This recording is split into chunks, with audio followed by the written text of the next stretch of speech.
ప్రభునందు బిడ్డలారో మాట మీకు చెప్తాను, సమయం ఆయన గారికి ఇవ్వాలి. పోయిన సండే ఆదివారం నాడు మా చర్చికి తీసుకుని వెళ్ళాను పాస్టర్ గారిని, అమ్మాయిని కూడా తీసుకుని వెళ్ళాను. 12 సంవత్సరముల నుండి ఒక అమ్మాయి లోన అంతరంగములలో బలిపీఠము కట్టుకుని దెయ్యం మక్కామేసి గమనిస్తున్నారు. 2 కొడుకులు ఉన్నారు ఆమెకి. ఆ దెయ్యం ఆమెలో ఉండి మనుషులు చూసి నవ్వుతుంది. ఇంకా పాస్టర్ గారు బాగున్నారా? అక్కడ నేను 35 సంవత్సరాలు, 40 సంవత్సరాలు దేవుని సేవ చేస్తున్నాను గుడిమిళ్ళంకలో. అప్పుడు చేసిన ప్రసంగాలన్నీ వాళ్ళ బాబుకు నేనే పెళ్లి చేశాను, ఆ పిల్లకి నేనే పెళ్లి చేశాను, ఆ కొడుకు కూడా పెళ్లి చేయవలసింది ఇప్పుడు. అయితే ఆ పిల్ల అంటుంది, మా ఇంటి దగ్గర మీరు పెట్టిన 30 సంవత్సరాల క్రితం చేశాను ప్రసంగం అంతా సీడీ చేశానండి, నా గుండెలో ఉన్న పక్క కాయించి నవ్వుతుంది, ఏదేదో నవ్విది.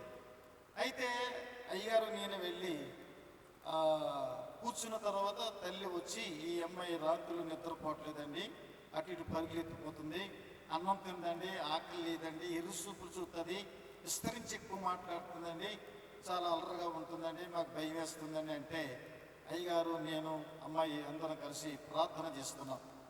ఆ పిల్ల అయ్యగారు ఆత్మ పూర్ణులై ప్రార్థన చేస్తూ దేవుని ఆత్మ చేత నిండి ఆ దెయ్యమును గద్దించారు. దేవునికి స్తోత్రం.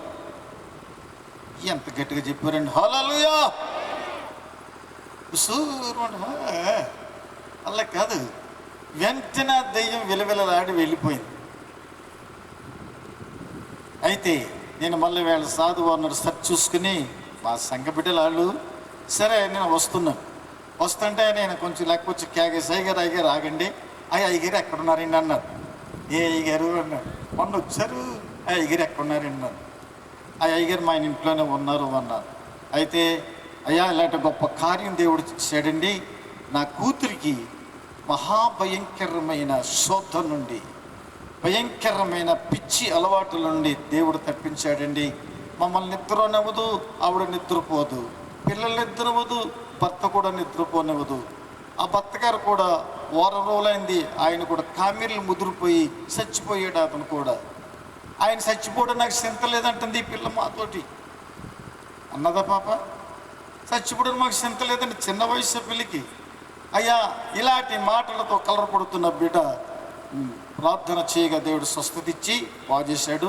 ఆ తల్లి పరిగెత్తుకుని వచ్చి అయ్యగారికి కానుక ఇద్దాం అనుకుంటున్నానండి అన్నారు. ఇద్దాము అనుకుంటున్నావా, ఇస్తావా అన్నాను. ఇస్తానండి అన్నారు.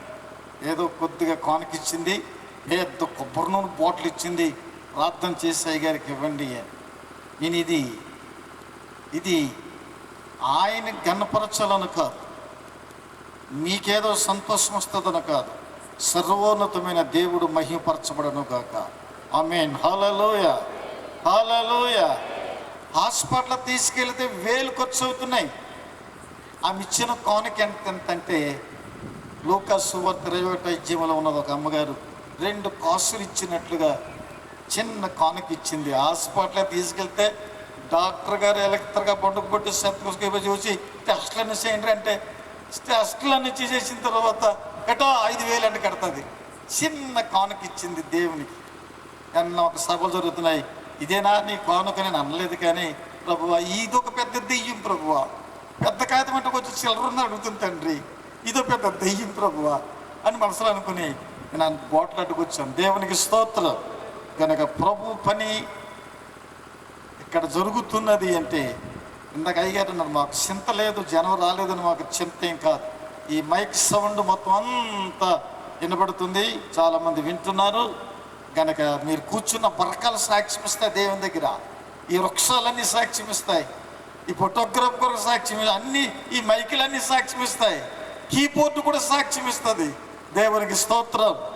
అలాంటి కార్యములు దేవుడు జరిగిస్తున్నారు. కనుక మీరు ఎంతమంది వచ్చినా చాలా సంతోషం. కనుక ఇది ఇంకో 3 రోజులు పెడతామా, లేదా ఈ రాత్రి ముగించేద్దామా? నిజంగా చెప్పండి, ఇంకో 2 రోజులు పెడతామా? ఏమ్మా మీరు తలలూపుతున్నారు కానీ నిజంగా మీరు మనసు ఏంటి? కనుక ఈ రాత్రితో ఈ సభలు ముగించబడుతున్నాయి. రేపు తెల్లవారుజామున మేము వెళ్ళిపోవాలప్పుడు మూట ముళ్ళు కట్టేసింది మా పాప. కనుక నాన్నగారు మీరు ఇల్లు ఇచ్చినందుకు వందనాలు అంటుంది, కానీ కనుక 2 రోజులు ఉండమంటే ఉండదు. కనుక దేవుడు మంచి అవకాశం మనకిచ్చాడు. ఈ ప్రాంతానికి రావడానికి దేవుడు కృప చేశారు. ఈ ప్రాంతంలో పరిశుద్ధాత్మ దేవుడు సంచరిస్తూ తన దాసుల్ని అడుగుపెట్టి ఈ ప్రాంత సువార్త అందించినందుకై నేను వారికి వందనాలు చెల్లిస్తూ ఉన్నాను. హల్లెలూయా. శ్రమల ఈ కానుకల నిమిత్తమై జస్దాస్ పాస్టర్ గారు ప్రార్థన చేస్తారు. ప్రార్థన అందరం కళ్ళు మూసుకుని ప్రార్థనలోకి పోయించుదాం. పరిశుద్ధాత్మ తండ్రి, నీ నామానికి స్తుతులు వందనాలు చెల్లిస్తున్నాం మా ప్రభువా. ఇదిగో యొక్క ఆఖరి సభలో మీరు మమ్మల్ని అందరినీ సమకూర్చిన విధానాన్ని బట్టి నీకు స్తుతులు వందనాలు చెల్లిస్తున్నాం. ఇంతవరకు నేను మొట్టమొదటిగా నీ దాసులలో పెట్టి ప్రభు అమూల్యమైన మాటలు మా బ్రతుకులను మార్చుకొని నేను నువ్వు రాబోయే రాకడ కొరకు సిద్ధపడవలసిన మాటలను మాకు అందించినందుకు మీకు స్తుతులు వందనాలు చెల్లిస్తున్నాం మా ప్రభువా. నాయన బుద్ధి లేని కన్యకల వలె కాక బుద్ధి కలిగిన కన్యకల వలె ప్రభువా మమ్మల్ని మేము సిద్ధపరచుకొని ఒకవేళ ఈ దినాన ఈ రాత్రి ఈ సమయమందే మీరు మా మధ్యకు వస్తే మేము ఎత్తబడే గుంపులు ఉన్నామా లేదా అని ప్రభువా మమ్మల్ని మేము పరీక్షించుకోమని ఈ రాత్రి నీ దాసుల ద్వారా మాతో మాట్లాడినందుకు నీకు స్తోత్రాలు. ఇదిగో నేను ఈ సమయంలో నేను ప్రభు ఎత్తబడిన కానుకల నిమిత్తం వెళ్ళిస్తూ ప్రార్థిస్తున్నాం. దేవాన్ని సహాయం ఇచ్చేయండి ప్రభా. నీ బిడ్డలు ఏమైతే ఇచ్చారో ప్రభా సమస్తమును వెరిగిన దేవుడు తండ్రి, నేను ఇచ్చిన దానికంటే రెట్టింపు దీవెన ఆశీర్వాదాలు నీ బిడ్డలకు అనుగ్రహించింది. ఇదిగో నేనంతో నేను ప్రభు భారభరితమైన ఖర్చుతో ఏర్పాటు చేసిన ఈ యొక్క సభలను ప్రభు మీరు ఆశీర్వదించి ప్రభు నీ బిడ్డలు ఇక సభలకు ఖర్చు చేసిన దానికంటే రెట్టింపు దీవెనలు మీరు ఇస్తున్నందుకు నీకు స్తోత్రాలు. ప్రజలు ఇవ్వకపోయినా కానీ ప్రభు నువ్వు ధారాళముగా ఇచ్చే దేవుడు తండ్రి, నీకు స్తోత్రాలు. నీ మీద ప్రభా ఆశ పెట్టుకుని నీ మీద భారము కలిగి పని చేస్తున్నప్పుడు ప్రభా నీవునైనా సమృద్ధైన ధన నిధులను నింపగలిగిన దేవుడు తండ్రి, నీకు స్తోత్రాలు. నీ దాసులు ఖర్చు పెట్టిన దానికంటే రెట్టింపు నువ్వు అనుగ్రహించినందుకై నీకు వందనాలు తండ్రి.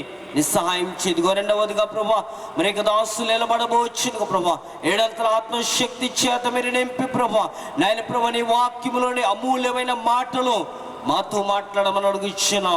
ఈ యొక్క కడవరి దినాల్లో భయంకరమైన దినాల్లో అంత్యకాలంలో నేను దుర్దినాల్లో మేము ఉంటుండగా ప్రభువా నేను నీ రాకడకు సిద్ధపాటు కలిగిన ప్రజలముగా మేమందరము సిద్ధపడి మేము జీవించడానికి మీ కృపను దాయిచ్చేయమని ఎత్తబడి కానుకలు మీరు ఆశీర్వదించి నేను అభివృద్ధి చేసి మీరు మహిమ పొందుకోమని యేసు నామములో కలిసి ప్రార్థిస్తున్నాం మా పరమ తండ్రి, ఆమేన్.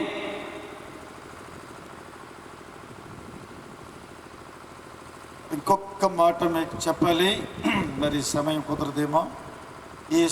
ఈ సౌండ్ సిస్టమ్, ఈ లైటింగ్ అంతా కూడా ఎలాగ పురమాయించాలి, ఎవరున్నారు అని అడిగినప్పుడు నేను మేడ్చలిపాలెంలో రాఘుల్ గారు అబ్బాయి ఉన్నారు, నాకు బాగా తెలుసు. ఆయన సౌండ్ సిస్టాన్ని 16 సంవత్సరాలు నేను మహాసభలకి 16 సంవత్సరాలు వాడానండి, బాగా తెలుసు. ఆయన తీసుకొస్తానని వెళ్ళాం. ఆయన అంతా చూసేమన్నాడంటే 40,000 ఇవ్వమన్నాడు. మాకు చూపే తప్ప నోటని మాట వస్తే ఒట్టిండి, అలాగే చూస్తున్నాం. అయ్యగారేమో ప్రార్థనలో ఉన్నారు, ప్రభువా 40,000 అయ్యి బాబోయ్ ఒక నాయన మీటింగులో తీయవద్దురు అనుకున్న మనసులోనే. అయ్యగారు ప్రార్థన చేస్తున్నారు. ప్రార్థన చేసి అన్నాను, సార్ ఇంకొక మాట చెప్పండి, ఇంకొక మాట చెప్పండి. అంతరంగంలో నాకేమో ఈయన మనసును మార్చిన ఆయన బాగా కిందకి జారిపోవాలి ప్రభువా, కిందకి చిన్న మాట చెప్పండి ప్రభువా, నేనంటూ ఇంకొక మాట చెప్పండి. అయ్యగారు ఏం ప్రార్థన, ఆయన చివరికి అన్నాడు 30,000 ఇవ్వండి. ఇంకా కిందకు వచ్చి వెళ్ళి ప్రభువా, ఇంకా కిందకు వచ్చి వెళ్ళి ప్రభువా అని నేనంటే ఇంకొకసారి చెప్పండి, ఇంకొక మాట చెప్పండి, ఇది దేవుని పని అండి, ఇక్కడ సంఘాలు ఇంగాలు ఏమి లేవండి, ఇండివిజువల్గా నేను ప్రభు పేరట పెడుతున్నావు అంటే ఆ మాట ఈ మాట చెప్తే ఆఖరికి 25,000 ఇవ్వండి అన్నాడు. ప్రభువా చాలా మంచిదనికని అప్పుడు ముందు గ్లాసు టీ తాగి మళ్ళీ ఇంకో మాట చెప్పండి అన్నారు. ఇంకో మాట చెప్పండి అంటే ఏం చేయాలి అర్థం అవ్వట్లేదు, ఇంకా చెప్పండి ఏముందండి బాబు అంటే ఆఖరికి 20,000 ఇస్తామన్నాం. ఆయన కింద మీద పెట్టి మొత్తం మీద 23,000కు ఒప్పుకున్నాడండి. కనుక ప్రభు బిడ్డలారా, దేవుడు చేసే కార్యాలు, దేవుడు చేసే ఉపకారాలు ఈ రీతిగా మన కన్నుల ముందర కనిపిస్తున్నవి. దేవునికి స్తోత్రం. అయ్యగారు రాత్రి నుంచి వచ్చి 3 రాత్రులు ఇక్కడే ఉంటున్నారు. వారు మరి దేవుని ఒక హైదరాబాద్ నుంచి వచ్చి దేవుని ఒక వాక్యాన్ని బోధిస్తున్నారు. మనం చక్కగా వింటున్నాం. రోగుల కొరకు ప్రార్థన చేస్తున్నారు. ఆ యవన బిడ్డను దేవుడు బలమైన పాత్రగా ఈ ఆఖరి రాత్రి బలముగా వాడబడినట్లు అందరము ప్రార్థన చేద్దాం. అందరం ఒకసారి ప్రభుకి స్తోత్రం చెబుదాం. హల్లెలూయా. అయ్యగారు ఇప్పుడు దేవుని ఒక వాక్యాన్ని అందించవలసిందిగా అయ్యగారికి మనం చేస్తూ ఈ సమయాన్ని అప్పగిస్తున్నాం. మర్చిపోయానండి, ఆర్కెస్ట్రా వారు ఆర్కెస్ట్రా వారు అయ్యగారికి బండిలో ట్రైన్లో కలిశారట. కలిస్తే దేవుని ఆత్మీయ పనులన్నీ చేయిందంట. సరే, నా తోటి అన్నారు, ఇవాళ పలానా వారు కలిశారండి, వారు చాలా మంచి భక్తిపరులాగా ఉన్నారు అన్నారు. ఫోన్ చేసి మాట్లాడదాం. ఫోన్ చేసిన తర్వాత దేవుని కృప చేత ఎంత మంచి మనసో, మా ఏం పేరు అయ్య గారి పేరు, సామీల్ గారు, ఎంత మంచి మనసు గనక నాకు ఏమిస్తారో ఇవ్వండి అన్నారు. అంతే అయ్యా, 4 రాత్రులకి మీరు ఏమిస్తారో అది ఇవ్వండి, నేను కూడా ఈ పనిలో భాగస్వామిగా నేను ఉంటాను అన్నప్పుడు ఏమిస్తాము ఒకని అడిగాను, ఏమి ఇవ్వాలరా అబ్బాయి, ఒక రాత్రికి మీకు ఏమి ఇవ్వాలరా అంటే చాలా అవుతుంది అన్నాడు. ఓరు బాబు, ఇదెవడరు నాయుడు, చాలా అవుతుంది అంటే పేటకైనా కీబోర్డ్కి ఎంత అవుతుందిరా, 2 వస్తేనే, 2 కాదు 3 వస్తాం, తప్పలా కూడా వస్తుంది అన్నాడు. ఎంత అవుతుంది అంటే ఇక్కడి నుంచి నరసాపురం అంత దూరం చెప్పాడు పెద్ద రేటు. నవరబాయ్, ఎవడరా బుద్ధి లేనాడు, అక్కడ మీ బావు సొమ్ము ఉందా, మీ తాత సొమ్ము ఉందా, దేవుని సొమ్ము ఇవ్వాలి కదా, అంత ఎవడెత్తాడరా నీకంటే వెళ్ళిపోడు. కానీ ప్రభుని ఎరిగిన బిడ్డ, పరిశుద్ధాత్మ పొందిన బిడ్డ సామీలయ్య గారు మరి స్నేహం ద్వారా వారెవరో ఈరికి తెలియదు, వీరెవరో బండిలో ట్రైన్లో కలిసి మాట్లాడిన విషయాలు ఇవి గనక దేవుడు మేమేమిచ్చినా ఇవ్వకపోయినా అలాగే నవ్వుతూ వెళ్ళిపోతారు సామీల్ గారు. అందరూ స్తోత్రం చెప్పండి. దేవుడు వారిని ఆశీర్వదించునుగాక. ఎస్,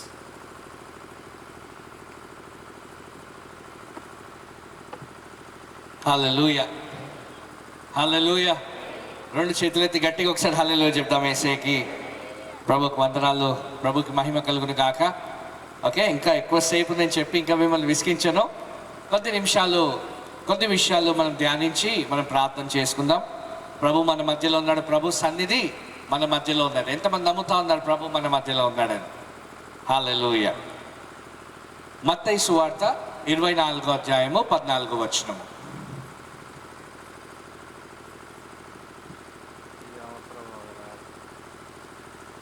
మత్తయి సువార్త 24వ అధ్యాయము 14వ వచనము.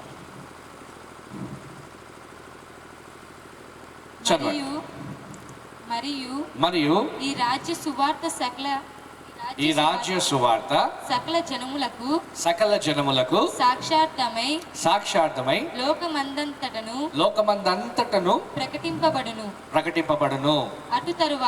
అటు తరువాత అంతము వచ్చును. హల్లెలూయా.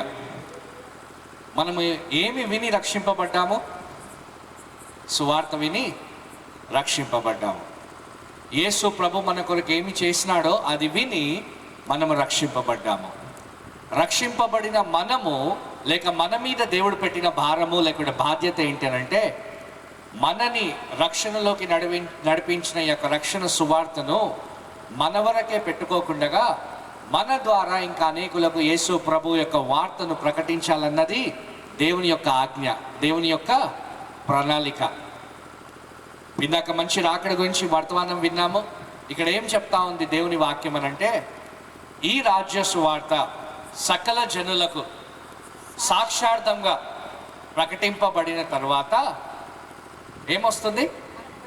అంతం వస్తూ ఉంది. ఎవరు అంతము? ఆదియు అంతము నేనై ఉన్నాడు అన్నాడు ప్రభు. సో ప్రభు రాకడ జరగాలి, ప్రభు రావాలి, తన సంఘాన్ని తీసుకెళ్లాలనంటే దానికంటే ముందు ఒక గొప్ప సూచన, భూకంపాల కంటే గొప్ప సూచన, ఓకే, యుద్ధాల కంటే గొప్ప సూచన, ఓకే, సునామీల కంటే ఇంకా పెద్ద సూచన ఏంటి అని అంటే ఈ సువార్త ప్రతి ఒక్కరికి ప్రకటింపబడాలి. ఆమేన్. చేతులతో ఒకసారి హల్లెలూయా చెప్దామా? ఈ సువార్త ప్రకటింపబడిన వెంటనే ప్రభు రాబోతా ఉన్నాడు. అందుకే గ్రామాల్లో ప్రభు తన దైవ సేవకులతో తన ప్రజలతో మాట్లాడుతూ ఇలాంటి సువార్త కోడికలను ఆయన పెడుతూ ఉన్నాడు. అనేకులు ఆయన రాకడకు ముందు ఆయన మన కొరకు చేసిన కార్యాలు వినాలని, ఆయన రక్షణ వార్తను విని ఆయనను అంగీకరించిన వెంటనే ప్రభు రానై ఉన్నాడు. హల్లెలూయా. సో ప్రభు రావాలి అంటే మనం చేయాల్సిందేంటి, సంఘం చేయాల్సిందేంటి అని అంటే ప్రభుని గురించి తెలియని వారికి సువార్తను ప్రకటించాలి. అందుకే మత్తయి సువార్త 16వ అధ్యాయము 15వ వచనము త్వరగా. అందుకాయన మీరైతే నేను ఎవడనని చెప్పుకొనుచున్నారు. మార్కు 16:15. 16 చివరి అధ్యాయము 15వ వచనము.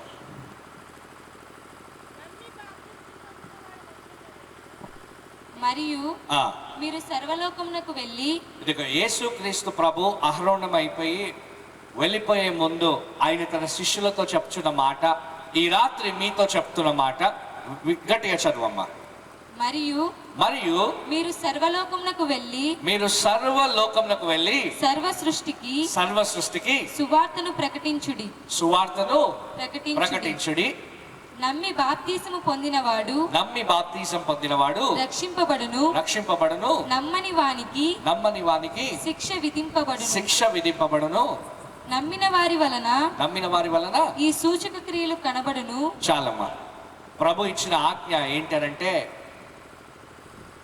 ఆయన సువార్తను ప్రపంచమంతటా ప్రకటించమన్నాడు. హల్లెలూయా చెప్తాము ఒకసారి.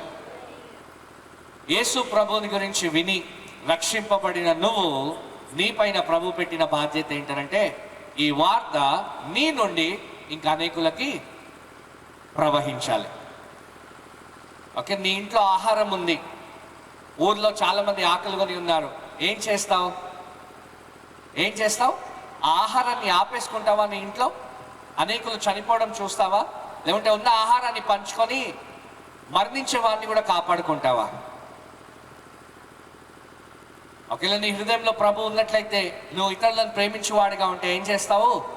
నీ దగ్గర ఉన్న ఆహారాన్ని ఇతరులతో పంచిపెట్టుకుంటావు. అట్లాగే అనేకులు యేసు ప్రభు నీ తెలుసుకోకుండా, ప్రభు మాటలు కూడా ఇంకా వినకుండా, యేసు ప్రభు ఎవరో కూడా తెలియకుండా నశించిపోతూ ఉన్నారు, నిత్య నరకాగ్నిలోకి వెళ్ళిపోతున్నారు. అందుకే వారు రక్షింపబడాలి అని అంటే ఈ సువార్త వారు వినాలి. ఈ సువార్త వాళ్ళు వినాలి అని అంటే రక్షింపబడ్డ నువ్వు నేను మన నోరు తెరిచి సువార్తను ప్రకటించాలి. అదే ప్రభు మనకిచ్చిన ఒక గొప్ప ఆజ్ఞ. ఎందుకు అనంటే ఈ సువార్త ప్రకటింపబడిన తరువాతనే అంతము వస్తుంది. సువార్త అన్ని చోట్ల ఒక సాక్ష్యముగా ప్రకటింపబడాలి. అవునా? అదే రాయబడి ఉందా? మత్తయి సువార్త 24:14 మరొకసారి చదువమ్మా. మత్తయి సువార్త 24:14. ఈ రాజ్య సువార్త సకల జనములకు సాక్ష్యార్థమై ఒక సాక్ష్యముగా సువార్త ప్రకటింపబడుతుంది అంత్య దినాలలో. చదువుమా. సాక్ష్యార్థమై లోకమందంతటను, ఒక గ్రామంలో కాదు, ఒక పట్టణంలో కాదు, ఒక రాష్ట్రంలోనే కాదు, లోకమందంతటను ప్రకటింపబడును. అటు తరువాత అంతము వచ్చును. ఈ లోకంలో అంతటా సువార్త ప్రకటింపబడుతుంది. ప్రకటింపబడిన తరువాత ప్రభు రానే ఉన్నాడు. ఎంతమందికి ప్రభు త్వరగా రావాలి అని ఉంది, ఆశ ఉంది? చేతులు ఎత్తండి ఒకసారి. ప్రభు త్వరగా రావాలి అని ఆశ ఉన్న ప్రతివాడు చేయాల్సింది ఏంటి తెలుసా? సువార్తను ప్రకటించాలి. హల్లెలూయా, హల్లెలూయా. చేతులు ఎత్తి ఒకసారి గట్టిగా హల్లెలూయా చెప్దాం. ఒకవైపు మనము సిద్ధపడడం మాత్రమే కాదు, మనము సువార్తని ప్రకటించినప్పుడు ఏం చేస్తాము? ఈ లోకాన్ని కూడా ప్రభు రాకడ కొరకు సిద్ధపరిచిన వారు అవుతాము. అలాగే ప్రభుని కూడా ఆయన రాకడ కొరకు సిద్ధపరిచిన వాళ్ళం అవుతాం. హల్లెలూయా చెప్తాము ఒకసారి, రెండు చేతులు ఎత్తి గట్టిగా. హల్లెలూయా, హల్లెలూయా. ఈ రాత్రి ప్రభు కోరుతుంది ఏంటంటే, ఈ 4 దినాలు ఇక్కడ కూడిక జరిగింది. ఇది 4వ రోజు, ఆఖరి రాత్రి. ఈరోజు ఈ కూటం అయిపోయిన తర్వాత రేపటి రోజు ఇక్కడ ఈ కూటం ఉండకపోవచ్చు. ఓకే, సువార్త ప్రకటించడానికి నేను బ్రదర్ ఉండకపోవచ్చు. కానీ ఈ గ్రామంలో సువార్త కంటిన్యూ కావచ్చు. ఈ గ్రామంలో సువార్త ప్రకటింపబడుట ఇంకా కొనసాగవచ్చు. ఎలా కొనసాగవచ్చు? నీవు నీ నోరు తెరిచినప్పుడు. హల్లెలూయా చెప్దాం ఒకసారి. హల్లెలూయా, నీ నోటిని నువ్వు తెరిచినప్పుడు ఈ గ్రామానికి సువార్త అందించకుండా ఎవడు నిన్ను ఆపలేడు. సువార్త ప్రకటించాలంటే ఒక స్టేజ్, లైట్, మైక్ కూడా అవసరం లేదు. నీ ఇంటి పక్క వారికి నువ్వు నోరు తెరిస్తే వారు సువార్తను వినగలుగుతారు. నీ ఇంటి ఎదురు వారికి నువ్వు నోరు తెచ్చి ప్రభు చేసిన కార్యాన్ని నువ్వు చెప్పగలిగితే ఏం చేస్తావు? వారిని ప్రభు రాకడకి సిద్ధపరిచిన వారివి అవుతావు. మనము ప్రభు ప్రేమని అనుభవించి ప్రభు యొక్క రక్షణను పొందుకొని ఆయన ఆత్మతో నింపబడి సువార్తను ప్రకటింపక ఉన్నట్లయితే మనకి శ్రమ. పౌలు అంటాడు, నేను సువార్త ప్రకటించని ఎడల నాకు శ్రమ అంటాడు. సువార్త ప్రకటించాల్సిన బాధ్యత ప్రభు మన మీద పెట్టినాడు. ఎందుకంటే సువార్త ఈ లోకమందంతటను ప్రకటించబడుతుంది, అప్పుడు అంతం వస్తుంది. సో అంతం రావాలి, ప్రభు రావాలి అంటే నువ్వు సువార్తను ప్రకటించాలి. ఈ రాత్రి ఎంతమంది తీర్మానం చేసుకుంటారు, అవును ప్రభా, ఇన్ని రోజులు నేను ఎప్పుడు సువార్త ప్రకటించలేదేమో, ఎవరికి నీ గురించి చెప్పలేదేమో, హేళన చేస్తారు అని చెప్పలేదేమో, కానీ ప్రభా ఈ రాత్రి నేను నీ సువార్తను ప్రకటించడానికి నేను తీర్మానం తీసుకుంటున్నాను ప్రభా. నీ వాక్యాన్ని నేను వెళ్ళు చోట్ల నా స్నేహితులతో నేను పంచుకుంటాను. మీ స్నేహితులతో వచ్చి నేను కలవచ్చా చెప్పండి? మీ స్నేహితులతో వచ్చి నేను కలవచ్చా? అవకాశం ఉంటుందా? లేదు. కానీ మీరు ప్రతిరోజు వారిని కలుసుకోవచ్చు. ఎన్నో అవకాశాలు ప్రభు మీకు ఇస్తూ ఉన్నాడు. అవకాశాన్ని పోగొట్టుకొనకండి. ఒక స్నేహితుడు నాకున్నాడు, ఆయన ఇప్పుడు పరిచర్యలో ఉన్నాడు. కొన్ని సంవత్సరాల కిందట ప్రభు ఆయనను రక్షించిన తర్వాత ఒకరోజు ఆయనకు బాగా తెలిసిన ఒక యవనస్తురాలు వెళ్తూ ఉంటే ప్రభు అన్నాడంట, ఈమెకి నా గురించి చెప్పు, నా ప్రేమను గురించి చెప్పు అన్నాడంట. అంటే ఈ వ్యక్తి ఏదో పనిలో ఉండి అన్నాడంట, ప్రభా రోజు కలుస్తాను కదా, రేపు చెప్తాను ప్రభా ఆమెకి నీ ప్రేమను గురించి అనేసి ఈయన ఆయన పనిలో వెళ్ళిపోయినాడు. ఓకే, ఆ రోజు రాత్రి ఇంటికి రాలేకపోయినాడు. మరుసటి రోజు మరొక రోజు అదే పొద్దున అయిన తర్వాత ఆయన ఇంటికి వచ్చి తన బైక్ పార్కింగ్ చేస్తూ ఉంటే ఆయన విన్న ఒక భయంకరమైన వార్త ఏంటంటే, ఏ వ్యక్తికి అయితే సువార్త చెప్పమని ప్రభు చెప్పినాడో ఆమె యాక్సిడెంట్లో చనిపోయిందని ఆయన విన్నాడు. ఈ మనిషికి తెలియదు ఆమె యాక్సిడెంట్లో చనిపోబోతుంది, నశించిపోబోతా ఉందని. ప్రభుకు తెలుసు. ప్రభు అన్నాడంటే ఆమెతో సువార్త ఇప్పుడు ఈ క్షణంలో పంచుకోండి. ఆయన అన్నాడు, ప్రభా ఎప్పుడు కలుస్తూనే ఉంటా కదా, రేపు పంచుకుంటానని. ఆయన ఒక్కరోజు నిర్లక్ష్యం చేసేసరికి ఒక ఆత్మ నిత్య నరకంలోకి వెళ్ళిపోయింది. ఈరోజు నువ్వు నోరు తెరవనందుకు, నువ్వు సువార్తను ప్రకటించినందుకు ఎన్నో ఆత్మలు నశించిపోవచ్చు. ఎన్నో ఆత్మలు ప్రభు ప్రేమను ఎరగకుండా నిత్య నరకాగ్నిలోకి వెళ్ళిపోవచ్చు. అందుకే రక్షింపబడ్డ ప్రతి దేవుని బిడ్డ మీద దేవుడు ఒక బాధ్యతను పెట్టినాడు. ఆ బాధ్యత ఏంటంటే సువార్తను ప్రకటించాలి. నేను రక్షింపబడ్డాను చాలు, ఇంకా నేను సిద్ధపడతానంటే కుదరదు. ప్రభు ఆజ్ఞ సర్వలోకానికి వెళ్ళి సర్వ సృష్టికి సువార్తను ప్రకటించాలి. నువ్వు ప్రభుకి సాక్షిగా ఉండాలి. అప్పుడే ఆయన రాబోతున్నాడు. చేతులైతే ఒకసారి గట్టిగా హల్లెలూయా చెప్తామా? ఇంకోసారి గట్టిగా హల్లెలూయా చెప్తామా? హల్లెలూయా, హల్లెలూయా.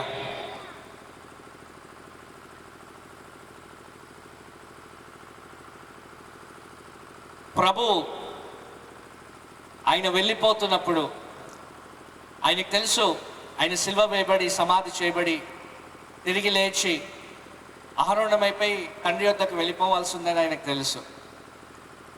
అయితే ప్రభు వెళ్ళిపోక ముందు ఆయన అన్ని విషయాలు తన శిష్యులతో చెప్పి ఆయన అన్న ఒక మాట ఏంటంటే, నేను మిమ్మల్ని అనాథలుగా వదలను,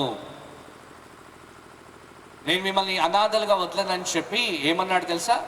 యోహాను సువార్త 14వ అధ్యాయము 16-17 వచనాలు. యోహాను సువార్త 14-16 వచనం చదవండి త్వరగా.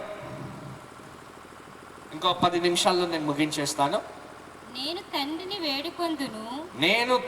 వేడుకొందును మీ యొద్ద ఎల్లప్పుడూ నుండుటకై ఆయన వేరొక ఆదరణకర్తను అనగా సత్య స్వరూపియగు ఆత్మను అనుగ్రహించును. చేతులతో ఒకసారి గట్టిగా హల్లెలూయా చెప్దామా? గట్టిగా హల్లెలూయా చెప్దామని చెప్పాను. గట్టిగా హల్లెలూయా. యేసు ప్రభు అంటున్న మాట ఏంటంటే, నేను వెళ్ళిపోతున్నాను, నా సమయం వచ్చింది, కానీ మీతో ఎల్లప్పుడూ ఉండటానికి ఇంకొక ఆదరణకర్తను నేను పంపిస్తాను అన్నాడు. ఎవరిని? అనగా ఇంకొక ఆదరణకర్తను. అందరూ చెప్పండి, ఇంకొక ఆదరణకర్త. చేయెత్తి చెప్పండి, ఇంకొక ఆదరణకర్త. ఓకే, ఎవరైనా? పరిశుద్ధాత్ముడు. ఆమెన్ చెప్దామా ఒకసారి? ఇంకోసారి చేతులెత్తి గట్టిగా ఆమెన్ చెప్దామా? ఆమెన్. యేసు ప్రభు అంటున్నాడు, మీరు నేను వెళ్ళిపోతున్నాను కనుక మిమ్మల్ని అనాథలుగా వదలక మీకు ఇంకొక ఆదరణకర్తను ఇస్తాను, అనగా సత్యస్వరూపి ఆగు ఆత్మను. ఆయన ఏం చేస్తాడంట? ఆయన మనతో ఉంటాడు, మనలో ఉంటాడు. చదువమ్మా 16, 17 త్వరగా చదివేసాయి. లోకము ఆయనను చూడదు, లోకము ఆయనను చూడదు, ఆయనను ఎరుగదు గనుక ఆయనను ఎరుగదు గనుక ఆయనను పొందనేరదు. ఆయనను ఎరుగదు కనుక ఆయనను పొందనేరదు. మీరు ఆయనను ఎరుగుదురు. ఆయన ఆ. మీతో కూడా నివసించును, ఆయన మీతో కూడా నివసించును, మీలో ఉండును. చేతులెత్తి ఒకసారి హల్లెలూయా చెప్దాం. యేసు ప్రభు వెళ్ళిపోయిన తర్వాత మనం ఈ లోకంలో ఒంటరి అయిపోవద్దు అని చెప్పి ఆయన ఏం చేసినాడు తెలుసా? ఇంకొక ఆదరణకర్త అనగా పరిశుద్ధాత్ముని మనతో ఉండి మనని ముందుకి నడిపించడానికి, మనతో ఉండుటకు పరిశుద్ధాత్ముని పంపించినాడు. చేతులెత్తి ఒకసారి హల్లెలూయా చెప్దామా? హల్లెలూయా. అయితే ఇందాక మనము ప్రభు రాకడ గురించి మంచి వర్తమానం విన్నాం కదా. అయితే ఈ సమయం ఏ సమయంలో సిద్ధపడాలి, ఏ సమయంలో ఏం జరగబోతుందో ఓకే చాలాసార్లు మనము మేల్కోగా లేనప్పుడు గ్రహించలేము. అవునా కాదా? అవునా? చెప్పండి గట్టిగా. అవును. కొన్నిసార్లు శారీరక బలహీనతల్లో పడిపోయి విశ్వాసాన్ని కోల్పోయే స్థితిలో కూడా వస్తాము. సో అట్లాంటి బలహీనమైన స్థితిలో మనను బలపరచడానికి పరిశుద్ధాత్ముడు ఇవ్వబడ్డాడు. చేతులతో హల్లెలూయా చెప్దామా? మన బలహీనతల యందు మనను బలపరచడానికి పరిశుద్ధాత్ముడు ఇవ్వబడ్డాడు. ఆమేన్. ఇప్పుడు 14వ అధ్యాయము 26వ వచనం త్వరగా చదివి మనం ముగించుకుందాం. 14వ అధ్యాయం 26వ వచనం.